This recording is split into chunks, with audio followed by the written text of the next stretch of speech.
All right, welcome to another episode of Song Title Challenge, where the question is, climbers, how should you write this one? Too many times we see you go for the low hanging fruit, the very first idea that comes to your head. Sometimes that's the best way to go, but usually that low hanging fruit is the cheese, and you got to dig past that to the gold and the copper and the platinum, and then to the diamond, to the really good idea. We want to show you how the pros think, how the creatives think, how they dare to suck. Pull back the green curtain and let you see the process, so that hopefully we're encouraging you to do this more. It's not a co-write in any way, shape, or form. You can use all of what we say, use none of what we say. The only thing we do on behalf of Brent and I and our esteemed guest is we do demand an invite to the number one party, should it happen. I also have a rider on my contract for an open bar, and Brent has a rider on his for childcare, so he can bring his wife. So this is it's a fun sort of creative exercise, play in the sandbox. We just come up with these different ideas, and sometimes some lyrics will pop out, but it's just all about that creative experience. And finally, I'll say that this is a fantastic little 15-minute exercise for you to breathe new life into your old hooks. You're human. I don't care who you are. I mean, even our guest today will probably agree with this. Man, you put a song, you put a title in a hook book, and if it doesn't get like enough attention in a certain amount of time, it sort of starts to fade. The energy starts to fade off it. It wilts like lettuce, right? Yeah. And for whatever reason, we start to think like maybe that one wasn't meant to be. But Brent, you have proven beyond a reasonable doubt here that just going back to the earlier hooks and 15 minutes of time, and all of a sudden, what happens? Yeah, man, we were having so much fun doing this on the show that I started a process of doing my personal song title challenge through my through my own hook book of, like, at the time, like 4,000 something titles that I have yet to write.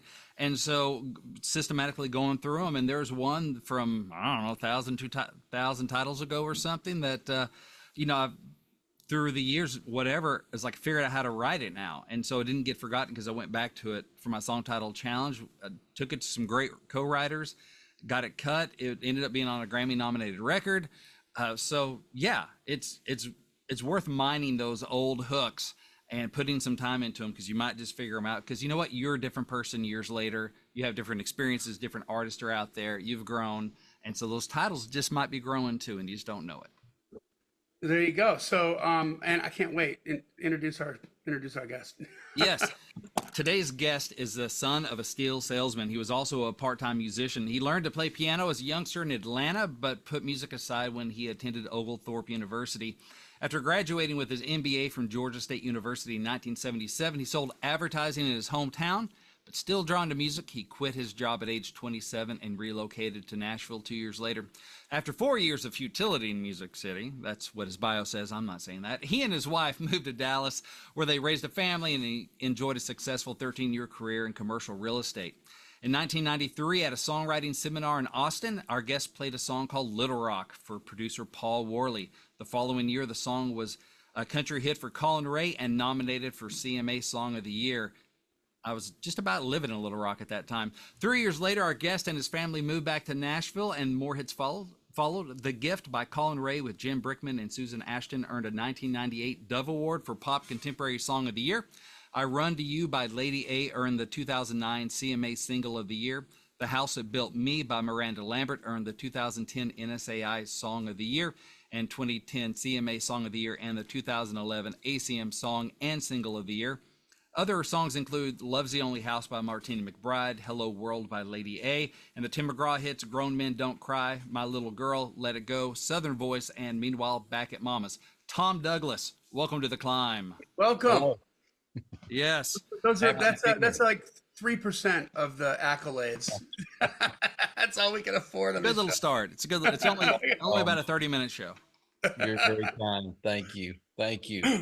That is awesome, man. Those songs are so good. We were just talking about the Southern Voice before I went on, and just how clever that song is. Just really, really good. I learned Apalachicola from the lyrics in that song. I didn't Right. even know that was a place, man. We were able to put Apalachicola and cicadas all in one song. That was amazing. That's great. That's a win right there. I have a very brilliant co-writer, Bob DePiro. That was all his idea. But That yeah, was That's great. great. well, you mentioned my 5 good songs. You didn't mention the 2,900 really terrible songs I've written. So thank you for that. And we do It's that for survivorship everybody. bias. We only know the good ones. That's Thank right. you. That's absolutely right. But I love that you played it for a pro. I love that it was it had turned back into a hobby when you went back to Dallas, and you just continued to be a craftsman. Clearly, very interested in writing a better song, and then of course a good song is a good song is a good song, and it's just whoever hears it first is gonna be like, I'll be taking that back to Nashville with me. Thank you. Right. Yeah. And launched everything there. And didn't you also write a song "Love Remains" for Colin Ray? I did. Yeah. Ah. Right. 'Cause Yeah. I co-produced Colin's album "Love Remains," which was all those '80s covers. Really? Yeah, Wow. with Kelly Shane Feld, and it had like two new original outside cuts on there. Colin doesn't really write, but and they were like a bunch of '80s, like big '80s, '70s, and '80s Amazing. ballads that are fantastic. And I was like, oh, that's why I called it "Love Remains." Like, Well, he and I are kind of reconnected here. He's out still doing it and doing great. Still one of the great voices of all time. It's so good. by far, Tom, I'll tell you, I remember like Kelly and I sitting there engineering the vocals on those, and I mean, he nailed it like in 2 passes, but we Yeah. like, we didn't trust ourselves. You know what I mean? Like Right. 2 more times and we're good. You know what I mean? We just want to make sure we don't screw this up. And literally, That's it was funny. like, okay, that was good first time through. I think you're playing with house money now. He's just that funny. ridiculous with his Yes, voice. It's right. so That's great. great. But all right, are we ready for the song here, fellas? Ah, never ready, and that's what's fun. All right, so this is fun. Tom, we put out the bad signal on you and told everybody who's coming on the show, and we got a lot of songs titles, which is good. So I picked this one. I just kind of feel like maybe this might be comfortable for you. I don't know if that's a good thing or a bad thing. But this is from a person that I'm almost 1,000% sure we haven't ever used one of her titles before. Her name is Adria Gomez.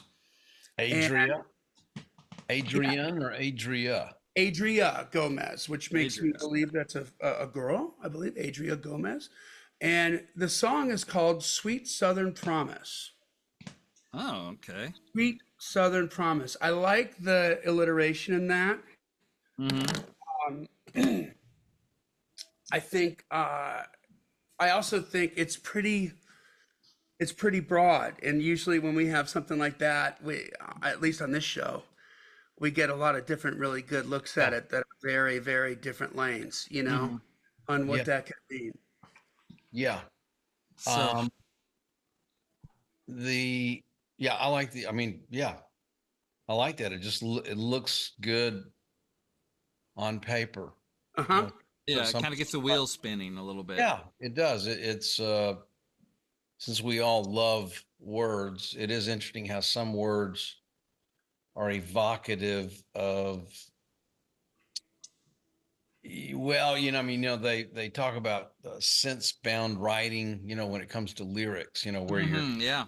sight, sound, Patterson stuff. Yeah. taste, touch. Pat Patterson's got a great book on that. But yeah, yeah. I mean, so you kind of taste it, you smell it, you kind of feel the magnolia breeze Mm-hmm. behind it. The word, I guess the interesting word there is promise. Yeah. Like why, what's the interconnectivity of, like, did a guy make a promise to a girl? Mhm. Mm-hmm. Did the singer make a promise to the heartland? Mhm. Like Mhm. what do you guys think? Like, what's the connection between sweet and southern and promise? Well, this Yeah, is what's it's fun. Like in my head, I was like, what if it was a rebirth, a starting over, you know, moving Oh, from okay. Love that. somewhere else, and I'm going to move my family. Oh, Kind of cool. like maybe not unlike the sort of general premise of Little Rock, right? Like I've got to get a fresh start, and Okay. it's the sweet Southern promise. Like I'm gonna whatever that maybe it's about. It could be a homage to a city. Mhm. Uh, it could be an homage to a girl in a city. She could be the promise. Yeah. Yes. Yeah. Um, Here's something that's completely stupid, which is fun. So I'll just go ahead and crack that open. Is like Sweet Southern Promise, Bitter Redneck Truth.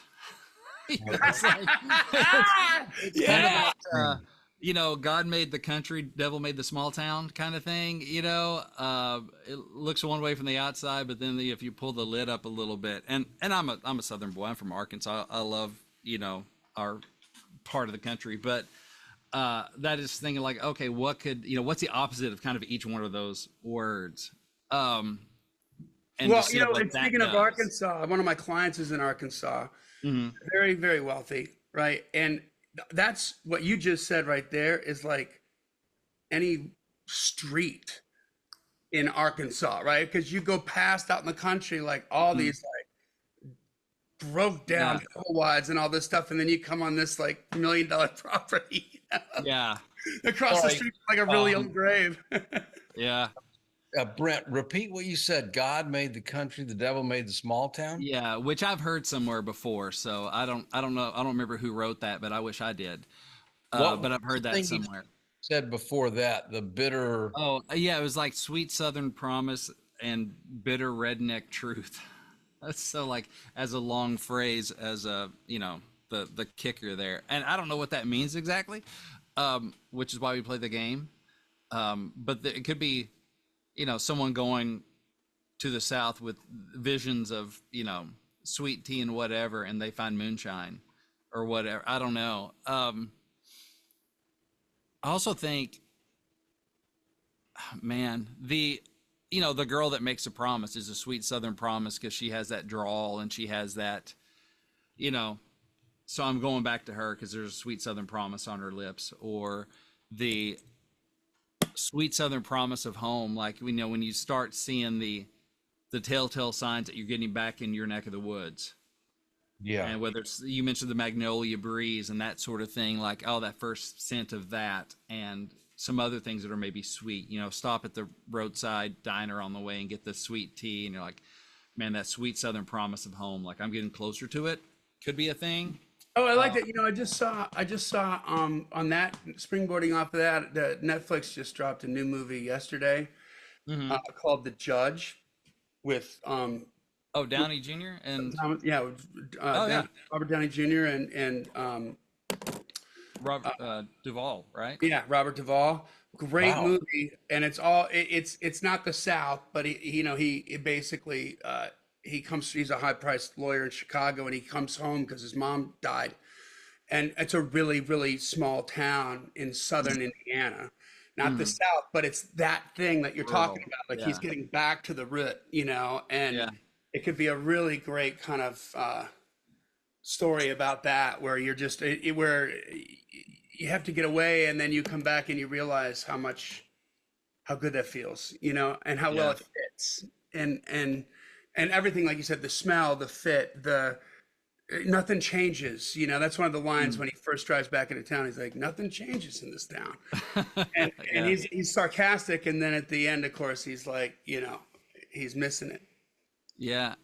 I wonder too, like, is it, trying to let the title write the song? Okay, so sweet has a very positive connotation. Southern, of course, the South, and promise is, expectation, a promise made. So it's like, is it a promise that the South makes that is sweet? Like almost you personify the South. What does it promise you? Does it promise you're going to talk a little slower? Pace of life is going to be a little slower. It's a little more laid back. Probably going to be a church, on Sunday. Even if they're not as full as they used to be, there's still the culture there. Yeah. Somebody knows somebody who's trying to get in D1 football. I don't know, like, but Yeah, what are the sweet promises of that? It does fried kind of, chicken and collard greens and uh, yeah, it's gonna be hot. in the Yeah. summer. It's gonna be hot. Um, a couple of, like, guardrails for me personally. If I were trying to write this, the first thing we said, "Sweet Southern." The first thing I thought of was that Buddy Jewell song, "Sweet Southern Comfort," which is a single for him. And I'm like, "Ooh, okay, I kind of want to stay for that." And the other is Southern Voice, since we were just talking about going, okay, I don't want to step on either one of those. Those are already great. Or this is dangerously Sometimes close to Bag of Mama's house too. it could be, yeah. Sentiment, you know. Which those sentiments are universal, Yeah, and will be written a thousand times more because they resonate. they ring true. So Yep. yeah, so I'm not scared of, like, subject matter because that's just universal. But just in my head, sometimes, you want to make sure that you're not just stepping on somebody else's work, just 'cause, like, oh, that was already done really well. Tom's Okay, I fine. gotta just as He's gonna pop something out that blows my hat off. yeah, just to throw a curveball at you. Yeah. What if it's Derby week? What if Sweet Southern Promise is the name of a horse? Oh, that's interesting. And what kind of story could you write there? Yeah. Yeah, it could be the name of a horse, name of a drink. It could be the name Uh-huh. A bar. A boat. of a boat. Wow. There you go. Yeah. Yeah, what if it's what? like old school, like homage, let's say, to like a shrimping boat or a fishing boat, like Southern Louisiana, and the Sweet Southern Promise held up its promise, like it fed our family for years, and you can kind Oh, of that's cool. put a story around that. Very blue collar, very cool. Oh, that's cool. I was thinking another thing with a boat of going, maybe the promise was like, maybe it's a guy, he always dreamed of the, whatever, lived on the Gulf, but never really had the boat kind of thing, or lived down south, whatever. And something about, like, his wife passes, but, like, that promise, she's like, promise me you'll go get the boat, go sailing, like, go do that thing you've always wanted to do that you never did do because you're taking care of me and the kids and all this stuff. And so, I don't know if there's a way to do that, it seems like it could be very kind of bittersweet and all up in the feels about, like, he's finally going on that boat, because it's Sweet Southern Promise. Which feels more like, if it's a sweet, it's more like the South making the promise or a woman making the promise. I don't feel that as much like a guy being, like, making a sweet Southern promise, but he could. It just feels a little more feminine. For whatever reason, here's where my mind goes. So make this. This is a very specific direction, but I think Johnny alluded to this. So I'll just read this to you, and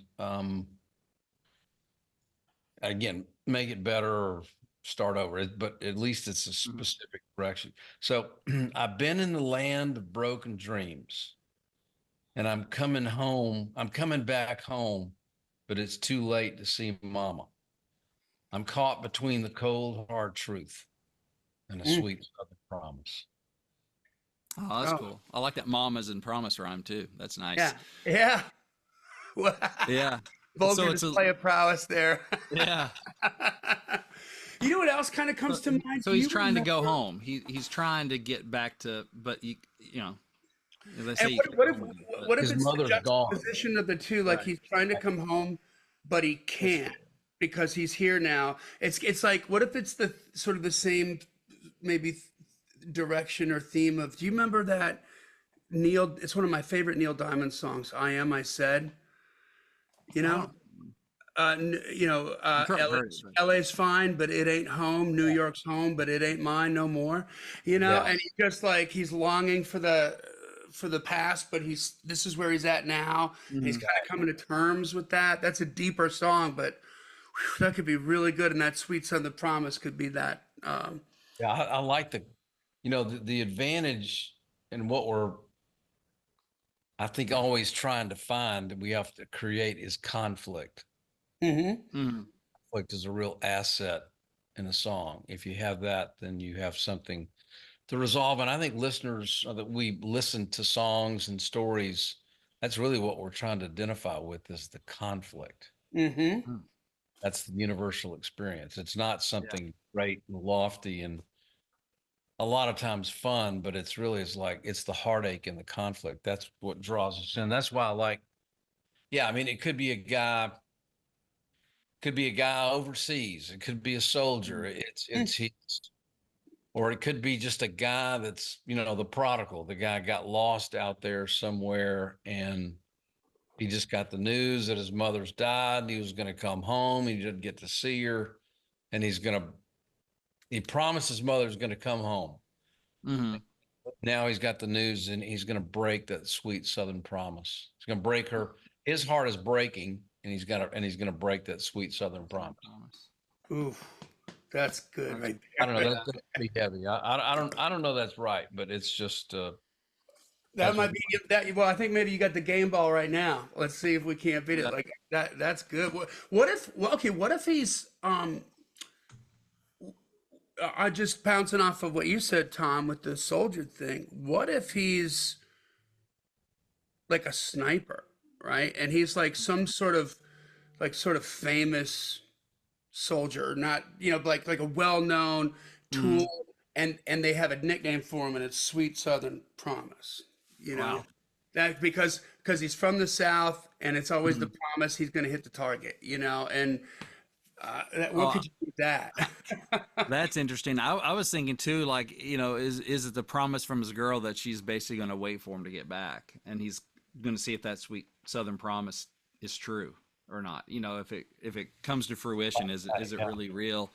Um, Wow, okay, so speaking of conflict, the opening line in that song could be like, well, yesterday I almost broke the sweet Southern promise. Like I almost got my ass shot off. Like, oh yeah, you just underwriting it there. You're like, holy crap, like wow. And you could go into yeah. some serious furniture in this first two lines of the song describing how you escape with your life. And that would just bring everybody right in to listen to that, huh? Yeah, and it's Interesting. interesting. And so we just bounce around on this stuff, for our time and try to throw fodder out there. I wonder too, like, what is of course, some people just have a very negative connotation when they think about the South, and the promise would be no shoes, no teeth, no what education. But then for many others, the promise is that slower pace of life, family, God, country, that kind of stuff that they would want to escape to. And I'm wondering kind of the kind of the conflict between the two, like, is that sweet Southern promise still true, like of the slower life, of the good life, versus you have like the um painkiller addictions, and you have all this stuff like going on in Appalachia, and you have kind of the dark side of that. And is the Southern promise still true? Is there, I don't know, it's a big bite Is this of it. Southern promise a lie? Is Right? it, yeah, it's just like, is it going to break? Is it still true? Is it because what is a promise? That kind of depends on who you ask as well, on kind of what the South is going to give to you or be for you. For some that may be scary, for others it's Yeah. home. you know Yeah, the word promise is so specific that hmm I think until we really uncover what that has to do with sweet and Southern. I mean, there is a story that goes with that, and I don't know what that is. I right. think we have to decide. But Well, the good news is we don't have to pick just one for this. We that's can true. Yeah. leave Yeah. many dangling threads and go use all of it, use none of it, and so part of it is just hopefully for the listener to go, oh, I really like that kind of thing, and so thankfully we don't have to vote at the end of it, All which right. is good, which is good. Unlike at a right where we either gotta pee or get off the pot. This is we just run the clock out. Um, but yeah, what is that promise? Like, what kind of sweet promise is there of the South? I mean, it makes me think of home and yeah, the mom and dad thing. Um, Sweet Southern promise. So either, I mean, a promise is something that you make, or it's a promise is something that you keep, Mm-hmm. right? I mean, those are the two aspects of a Mm-hmm. promise. Yeah, Or So, you don't keep. right. or you don't keep, right? Or is made to you. Someone promised you something. But yeah. So I think you got to decide kind of what the perspective is of of the singer. Mm. It's always better if it's first person. Mm-hmm. So What if It's a little Don Williams, Good Old Boys Like Me, that growing up and there's that sweet Southern promise of, then you got to decide what the promise is of, like, things don't really change much around here. Like Johnny said, you know, you can come home. Grandpa's always going to be on that front porch or whatever. Now you're, maybe that conflict is you're coming home or during part of this, you've seen it like that Good Old Boys Like Me, you know, so I learned to talk like the man on the 6 o'clock news going, I don't know if that's still, that promise is still kept. It could be, you know, due to the death of the small town, they put the interstate in, or, you know, the factory closed down, the farms are getting bought up. It could be some of that stuff, or just parents have moved on. Just, it actually does change over time, versus what he thought it would always be. Might be one angle. so this is 90s 3-act play, but what if the sweet Southern promise in verse 1 is a promise ring in, you know, 8th grade or high Yeah. school, and then there's the promise is a wedding ring ultimately, and then in the bridge they name their daughter Promise, you know, something like that, where he could kind of take you through that. Sweet Southern Promise was just all the way through, served him well. you know, Yeah, it's, go ahead. Sorry. oh no, please go ahead. I know initially we were talking about titles, and so you know, in a song you've got the title, which is, if you almost looked at, to back up, I've written yet another book, but this one is about songwriting, but it's called A Songwriter's Manifesto. Nice. Um, but and honestly, the premise of the book is the songs I'm writing today are not as good as the songs I wrote 30 years ago.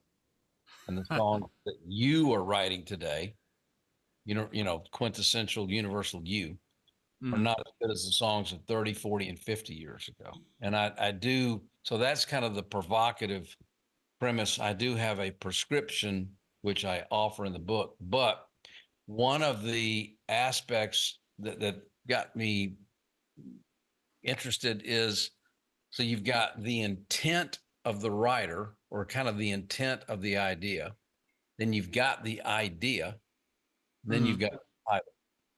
And I went back and kind of looked at some of the artists and the writers that, you know, have stood the test of time, from Springsteen to Dylan to Carole King to Taylor Swift. They all had a real specific intent in their songs, which I won't go into. But I mean, they weren't just writing songs. They almost kind of had an evangelistic fervor that carried through all of their songs. And a lot of their songs were about place. Like Billy Joel really wrote a lot about New York. Springsteen wrote a lot. So the character, the real estate almost becomes a character. But so I guess what I'm saying, if Adria were with us, I would want to really just talk to her about the intent behind this title. Like, why, kind of get into her story in the background. Like, I think this means something. It's not just a title, but there's something behind this that I think maybe she could excavate and help us Yeah. with. That would really determine the direction of the song. Yeah, for sure. It's tapping into that truth, and yeah, what's already there emotionally, and so we do go about this a little backwards, going to, you throw a title in here, then we're going, what could that mean? Yes, right. And try to discern intent from that, or slap an intent on that, which sometimes is fun and leads to tapping into something that is already going on in your heart, and go, oh, actually could be about this thing that happened to me, which would probably be the strongest way to go, whatever that taps into. But yeah, that's a great point. So let me know when that book comes out. I'll be in line. I'll be in digital line for it. Right. Yeah. Right. it would be interesting. It would be as a follow-up on this to let Adria or, all the different people watch this and then have her respond almost in real time to what we said. That would be interesting. That would be interesting. Reaction video. Yeah, What? exactly. Tom, that's freaking genius. I mean, that's something that we can do. We stack these up. This is due to this is due to drop mid to late June, right? Or July, actually. Or July. 19th. Okay, we're in Yeah, July. we're way far out these days. We could set that up with. That's actually very interesting, Tom. We could set that up and Zencast with her and be like, hey, here's what he said. What do you think? And just get those reaction shots. That's genius. Why didn't we think of that? I'm like, we're idiots. You're brilliant, Tom. Well, yeah, I mean, it would probably, I think it would really inform the song to, I've never seen, I've never seen that, certainly about songwriting. I guess we've kind of seen that with different interview subjects before, but that would be fascinating. And just to see her reaction, like to be able to in real time to like, send her, let's say have her, we can put this like on a video, like on a YouTube or something privately. And then so she can access it and watch it, what happened here today. Right. Just record her reactions of it to get those reactions. And then just her spur of the moment, like, oh, this would be what I was thinking about. And wouldn't that be interesting? Yeah. That takes this thing to another level, kind of, because it's, because then, the listeners now see the person who sent that title in and their reaction to where it went. And wow, because we'll get comments on it a lot when it drops, but I never thought, like, dummies, we should record them. Like, that's fun.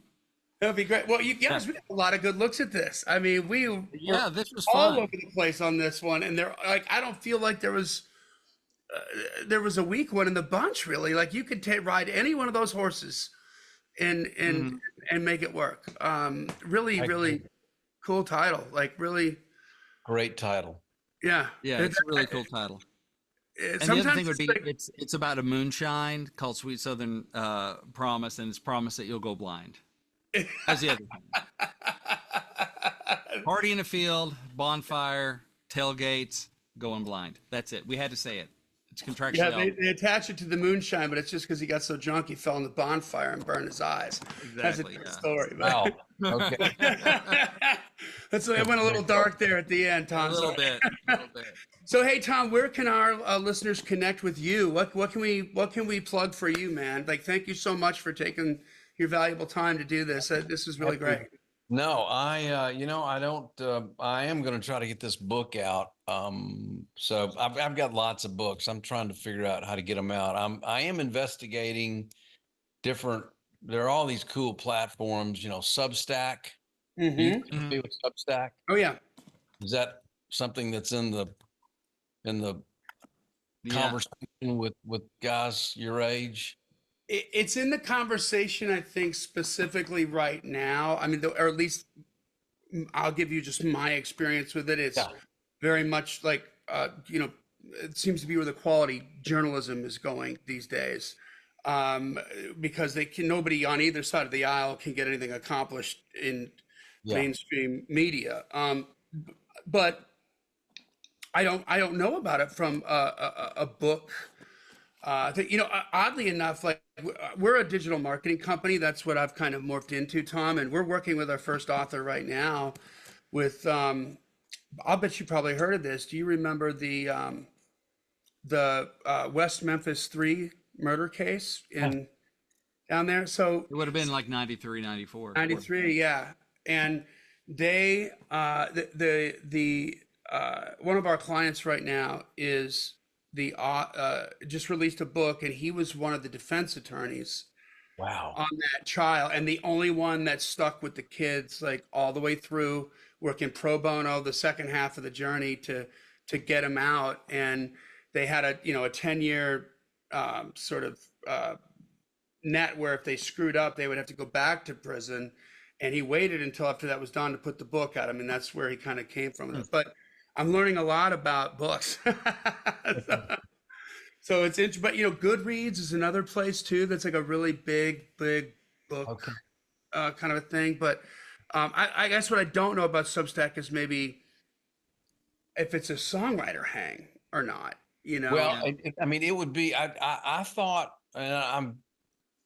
anyway, I'll figure it out. But I And I'm thought not that saying it's not. I just honestly don't know. they have the ability for all kinds of content, for videos, for books, for songs. Anyway, I'll circle back with you guys on that. Very cool. Well, hey man, as a favor to return to you, if you ever want to swing by the office or something like that and just kind of brainstorm up some different marketing ideas for that and some different ways to like physically put that content together, I'd love to hang with you and just throw some ideas at you to help you along that journey for that. Appreciate that. Yeah. Thanks Are you again. here in Nashville, Johnny? Yes, sir. Yeah. Okay. Okay. You know where the basement OG is on 8th Avenue Yeah. South? I'm on the top floor of that building. Okay. Awesome. Yeah. Up All right. all the stairs.